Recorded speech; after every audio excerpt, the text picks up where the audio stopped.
A brief revelation. On the pre-dawn pavement, where shavings of leather were stuck in the cracks between the cobblestones, a shoemaker named Alicia bent over a pot of sealing wax and noticed something that usually escapes the eye: identical bubbles.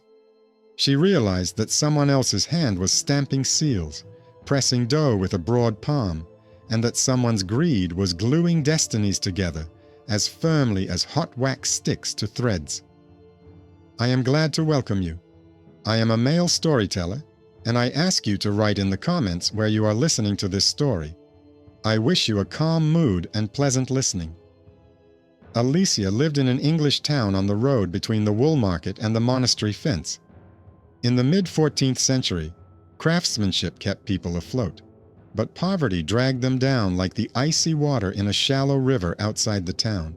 Alicia was a master shoemaker, working quietly, without complaint, repairing other people's shoes as if she were gluing together not leather, but hope for tomorrow. She saved copper coins, bought ugly scraps, and dried leather on a rope by the stove. Her neighbors considered her stubborn and withdrawn. She hardly ever argued in the square, didn't go to wine shops, and in the evening she double-checked her ribbons, threads, and sealing wax, as if she were afraid that the night would tear her little world apart, piece by piece. A new tax collector came to town. He spread the news about a new tax, the so-called chastity tax, supposedly for order and decency. It was given a smooth name, justified by reference to the needs of the city and its patrons, but in essence, it was a humiliating tribute from unmarried female artisans. Men who owned shops and had apprentices got away with the usual fees and nods to the elders, but women like Alicia were asked to pay separately, supposedly to preserve the moral fabric of society. The collector explained that this was required by law and that it would be easier for everyone. He spoke confidently, referring to the sullen faces of the clerks. He brought a refusal form for those who could not pay immediately.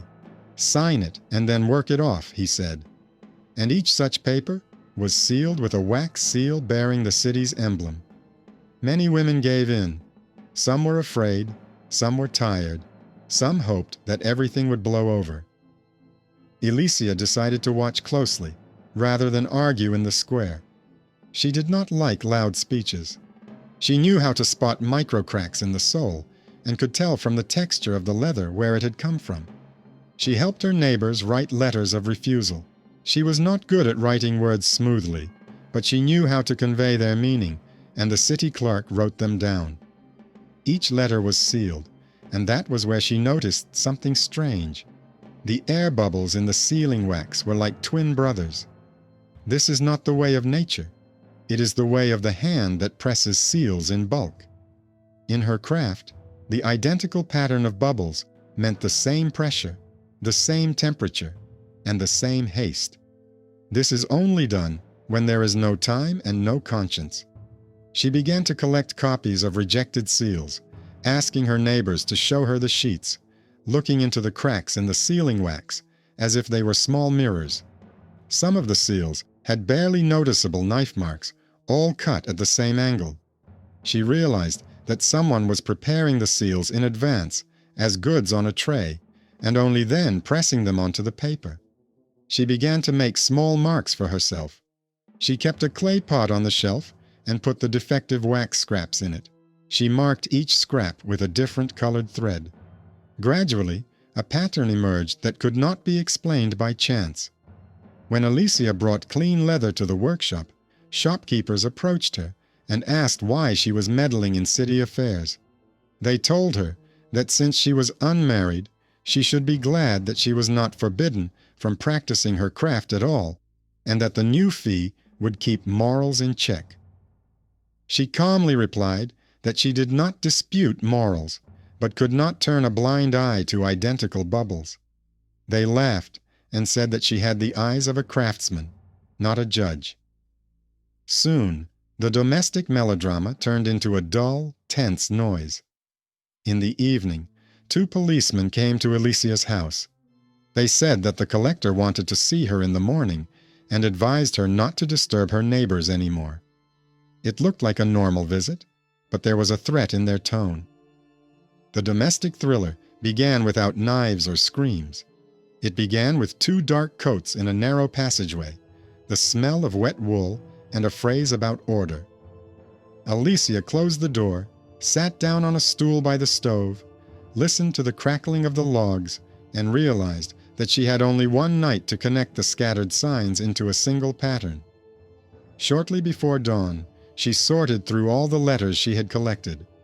She saw that identical bubbles came in series, and each series coincided with the date on the town hall's counting board when other city taxes were collected.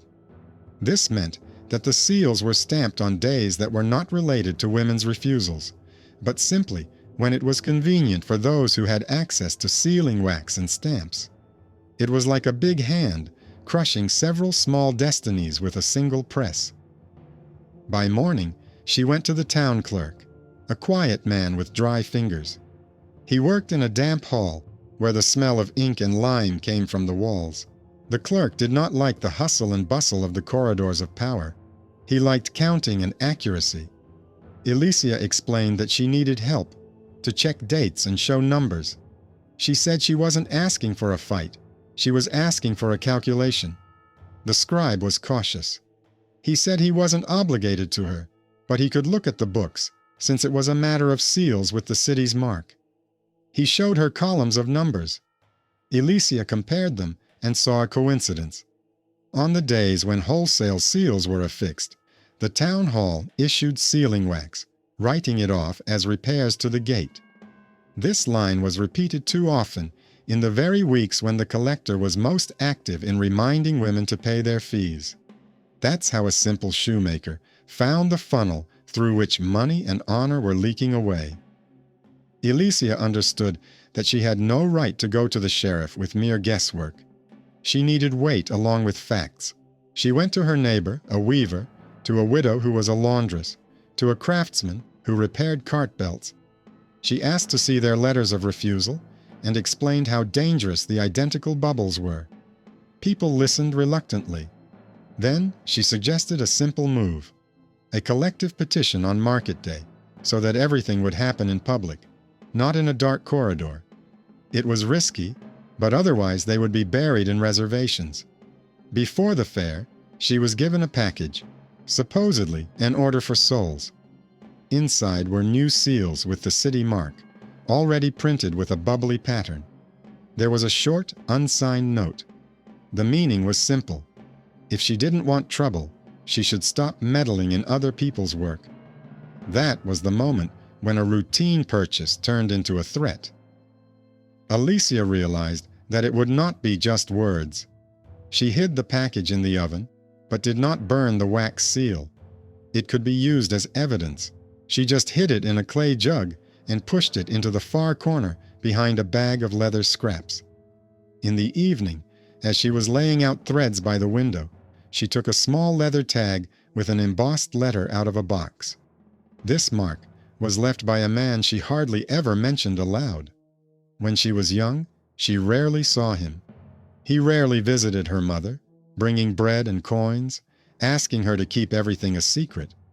He promised that someday he would acknowledge her, but then he disappeared during the turbulent weeks after the plague. What remained in her memory was his leather tag, the mark he used to label goods, and his hoarse voice saying that marks and scars tell the truth while words lie. Alicia did not call him her father, but blood knows its own. She had once seen the same mark on an old cart by the city gate, in the hands of a man who had once been an apprentice to an important merchant. The next morning, the fair opened with the ringing of a bell. The square came alive with noise. The tax collector walked among the rows like a master. He nodded and narrowed his eyes as if he had belonged to the town since birth. Alicia brought forward a bundle of rejection letters, neatly tied with ribbon, and asked the sheriff to hear the collective complaint. It was bold for a lone craftswoman. At first, they didn't want to listen to her, but the people around silently stepped aside and watched. The sheriff loved peace and order, but he didn't like noisy injustice. He agreed to listen, because the fair couldn't tolerate scandal. Alicia spoke briefly. She explained that identical bubbles on the seals could not have appeared by chance. She showed a series that coincided with the days when the sealing wax was written off. She showed fine scratches that could not be replicated with different knives. She mentioned the bundle of threats. She did not accuse loudly. She laid out the clues before the sheriff like strands of a rope. The clerk cautiously confirmed that the write-offs were indeed frequent. The collector replied that this was slander and that the city's needs were great. He stated that the seals were affixed in the presence of witnesses and that the women themselves came to ask for a deferral, which meant that the matter was voluntary. The crowd buzzed, and then the first unexpected turn of events occurred. A short man in a Flemish cloak approached the row. He laid out an account book and said that he kept records of deliveries of sealing wax and stamping materials under a contract with the workshop at the city printing office. He pointed to the dates and amounts, and the figures matched those that Alicia had seen at night. The man said that he had delivered 4 batches on the same days, and that the seals were supposed to be used for repairing gates and benches, not for women's papers. This was the intervention of an outsider. He had resources and a book that could not be dismissed. He became an unexpected benefactor who did not know Alicia but knew the numbers. The collector turned pale but still held his ground. He said that everything had been agreed with the Merchants' Guild. Then, an old man with a scar on his face, a belt maker in a worn caftan, emerged from the depths of the crowd. A leather tag dangled from his belt with a letter embossed on it, exactly like the mark lying in Alicia's house. The old man claimed that he had seen the collector's apprentices pressing stamps at night and drying them next to the workshop under a canopy, and that they had the same knife because he had sharpened the blade himself. He didn't look at Alicia, but she understood from the tag that this was the same man who had brought her bread as a child. He hadn't been around for many years, but now his presence was the knot that tied everything together. It was a hidden kinship that had come back like a boomerang, not as a gift of protection, but as confirmation of the facts. The sheriff saw the noise growing. He feared a riot, feared disorder on market day. He put the argument aside and asked if anyone had any physical evidence. Alicia brought out her clay jug and showed the dark wax seal with the mark and identical bubbles, removed from the bundle of threats. It was a clear sample with the same pattern. The scribe glanced at it and nodded that he had seen the same marks on the rejected ones. The collector became angry and said it was a fake. At that moment, 2 policemen lunged for the jug, but the sheriff raised his hand. He understood that if he crushed the jug by force now, the crowd would go wild. The situation became as delicate as skin stretched over a block. Alicia's small workshop, her craftsmanship, her threads, wax scraps, and nighttime notes outweighed the collector's loud titles and confident steps. The weak against the strong, the poor against the rich, the low voice against the loud cries. Hidden talent versus status manifested itself without a cry, simply through the ability to see the same bubble. The collector continued to stand firm. He said that even if the seals were prepared in advance, it was not a crime, but a convenience, and that the new fee was useful for the city's infrastructure. He hinted that some of the women should be grateful for the opportunity to work. The crowd became noisy. Then another layer of intrigue appeared. At the edge of the square stood a young man whom many called useless and kept on errands at the shops. His name was Marin. He was considered clumsy and ridiculous. He bent under the weight of the bales, standing out in no way. He was despised easily and without malice, as one despises grass and dirt on the road. He raised his hand and asked to be heard. He said that at night he carried water to the students and saw them stamp the board and then change the mark by taking an impression from the same ring. He showed a bruise on his shoulder from a heavy bucket and said he heard them boast that they had quickly gotten the hang of it. He brought the rags he had taken from the table, and there were prints on them. Maren turned out to be an unsung hero. The one whom no one noticed, at a key moment, produced simple evidence. He didn't name names, he showed the stains. The sheriff realized that on market day, the dispute could not be swept under the rug. He announced that the collector would be suspended from duty pending investigation, and that he himself would keep the seals for the time being. He said that there would be no separate payment from unmarried craftswomen until the investigation was complete. The square was noisy, but the noise was now light, like the air after a heavy rain. Alicia did not smile. She just exhaled deeply. She knew this was not the end. She knew there were people who did not forgive in the dark. That same night, footsteps lingered near her workshop. Someone scratched at the door and stuck a splinter of wood with a piece of rope through the crack. It was a sign that trouble could happen by morning. A search, an inspection, someone planting something that didn't belong there. She realized that the war would be a quiet one. And then came the third twist, which finally cemented her precarious success. A man she had seen during the day with a tag on his belt looked into the workshop. He said through the door in a muffled voice that he had come not to ask or pressure her, but to say one thing. He admitted that he had once been close to her mother, and that his weakness, cowardice, and fear of poverty had made him silent. He said that he now made straps for carts, and that he had seen the collector's young men with his own eyes at the city printing workshop. He left an old belt buckle with a mark on it at the doorstep, and said over his shoulder that if Alicia needed a word in court, he would give it. He wasn't trying to be a father. He was just bringing a detail that couldn't be faked. The hidden kinship came not as protection in the shadows, but as a responsibility that was late, but could still fix part of the past. The next morning, the town woke up to a different balance of power. The collector was nowhere to be seen, but his men were walking around the edges of the market. They whispered to the shopkeepers and turned away when they saw Alicia. The scribe stayed close to the sheriff. The Flemish man with the account book was about to leave, but left a certified copy of the pages with the scribe. Maren carried water and did not raise his eyes, so as not to anger those who had seen him expose their nighttime work yesterday. Alicia decided to go all the way. She understood that one burst of activity in the square would not change the way things were. She needed a simple but powerful denouement that did not contradict anything logically. She gathered all the letters of refusal, brought a clay jug with sealing wax, and arranged with the weaver and the laundress to come together. She calculated her move. She knew that if she only showed the general picture, they would find an excuse in the corridor. She had to show the trick in action.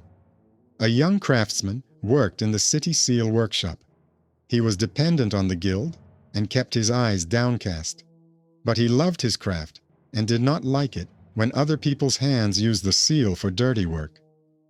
Alicia asked him to show everyone what would happen if the seals were pressed in advance on a board, cooled, and then removed and transferred to paper.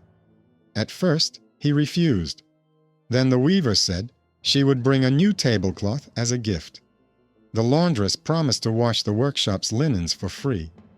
Modest mutual assistance replaced alienation. The master agreed to show them. He made samples, and the bubbles formed the same pattern.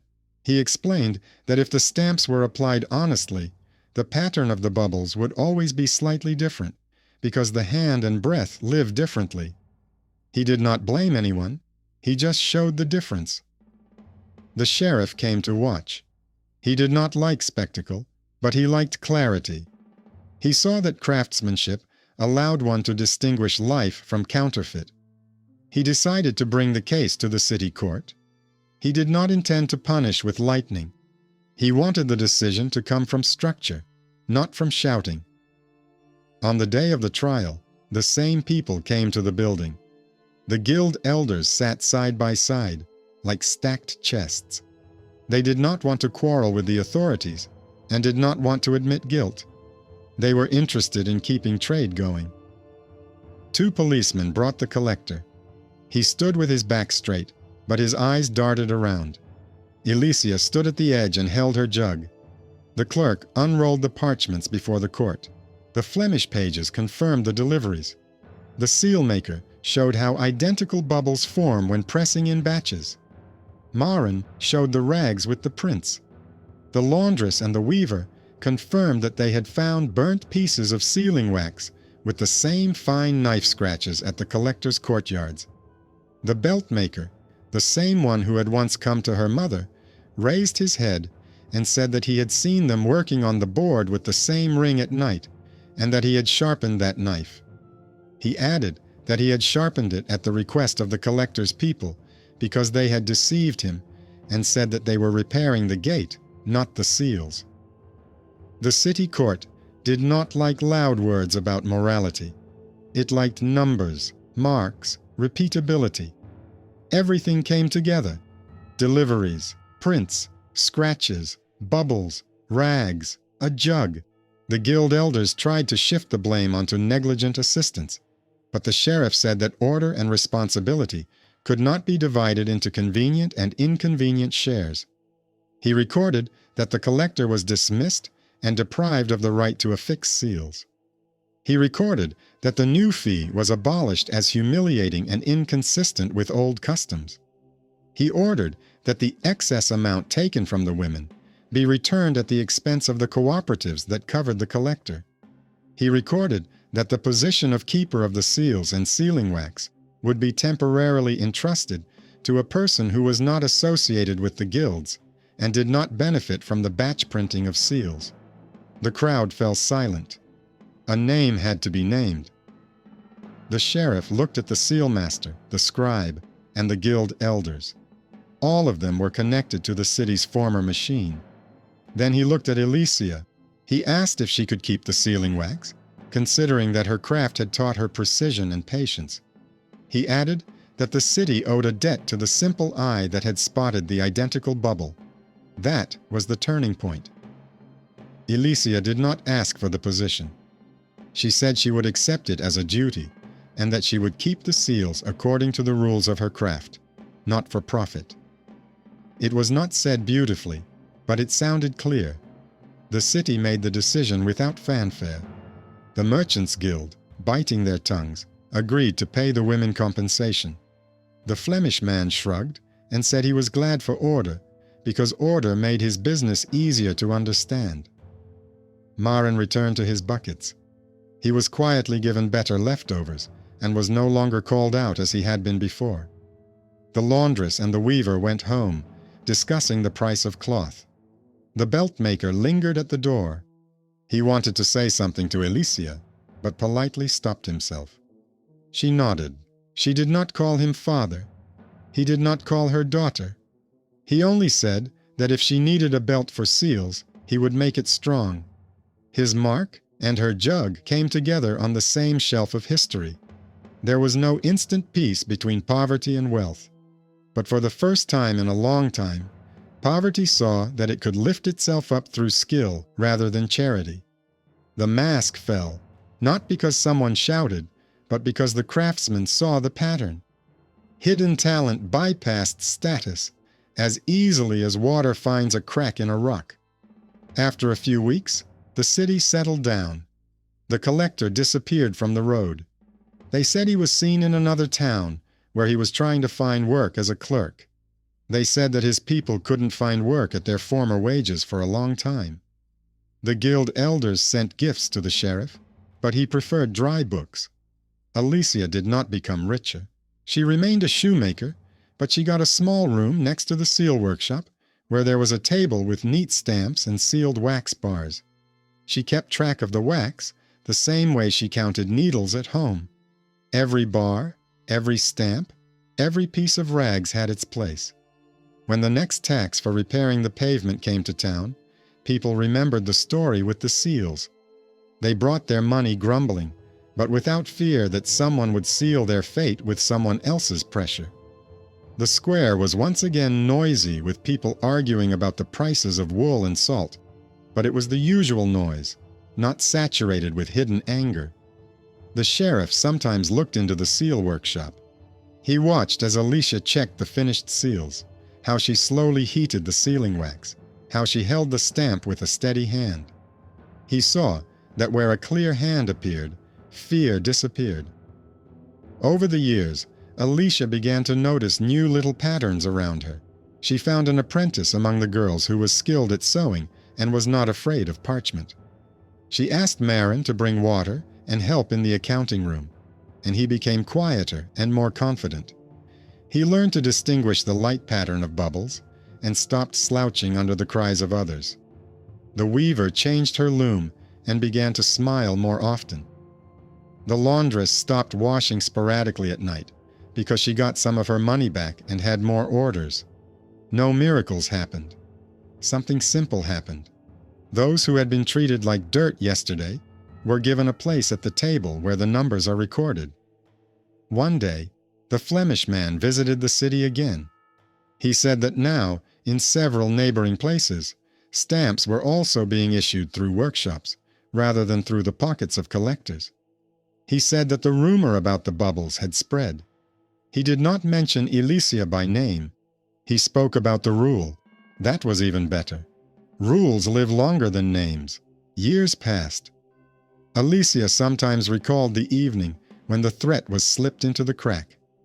It seemed to her that that moment was more important than the noise of the fair. There, she decided not to hide. There, the everyday scene became the friction that sparked the flame. At the most ordinary hour, when it seemed that the world would always remain under someone else's control, she decided to look closely at the bubbles and not believe the words. That's how it all began. The moral clarity of the outcome grew out of her choice, not someone else's mercy. The sheriff did his job, captivated not by the cry, but by the structure of the facts. The city made decisions not for the sake of a lesson, but for the sake of convenience and order. But justice still prevailed, because the craft taught her to keep her hand steady. One day, when the leaves of the linden trees had fallen under the town hall, a belt maker approached Alicia. He held a new buckle in his hands. He said that old age was taking its toll, and that his hands no longer obeyed him as they once had. He asked her to accept this buckle as a support for a belt with seals. He did not ask for forgiveness, nor did he seek recognition. Alicia took the buckle and placed it on the shelf. She knew that her story was not about blood, but about craftsmanship. But she also knew that without memory, it was impossible to keep a straight line. She thanked him briefly. He nodded and left, like a man who had finally done something right. His mark now lived next to the sealing wax, like a small, quiet sign that even weakness can sometimes choose a side. In the spring, the city held another fair. Fabrics were laid out in the square, ribbons were hung, and copper bowls were brought out. New faces caught her eye. The same noise hung in the air, but without the previous stickiness. Alicia walked to the seal workshop, checked the candles, adjusted the stamps, and went out into the light. She looked at the crowd and noticed a familiar boy with a bucket at the edge. Marin saw her and lowered his gaze, but then looked up and nodded slightly. He no longer seemed like a dirty rag on the feet of the market. He had become part of the knot that held the square together. Many would not recognize the drama and loud scenes in this story. But this is how justice lives where words are not loved. It is born of precision, patience, and the courage to open the jug in the light. And if someone asks how the shoemaker's wife was able to outweigh the rich collector, the answer is simple. She saw the identical bubbles and did not allow them to be the norm. She did not shout. She began to show. She did not look for her father. She found confirmation. She did not wait for a benefactor. But when the benefactor appeared, he came with an account book, not with shouting. And that is why everything worked. There is no miraculous reward in this story, and there is no harsh retribution. There is order that began to work. There is a craft that proved to be more reliable than loud voices. There is a city that understood that the most durable stamp is the gaze of those whose hands know moderation. Alicia did not change. She remained the one who repairs other people's souls and keeps other people's seals in storage. But the whole city changed a little, and that was enough, so that next time the bubbles on the wax seal would not seem like a harmless game to anyone. Thank you for listening. Write to us and tell us where you are from. I wish you a peaceful evening and clear thoughts. May there also be room for justice in your life through simple things: an attentive gaze, patient hands, and a willingness not to hide the jug you need.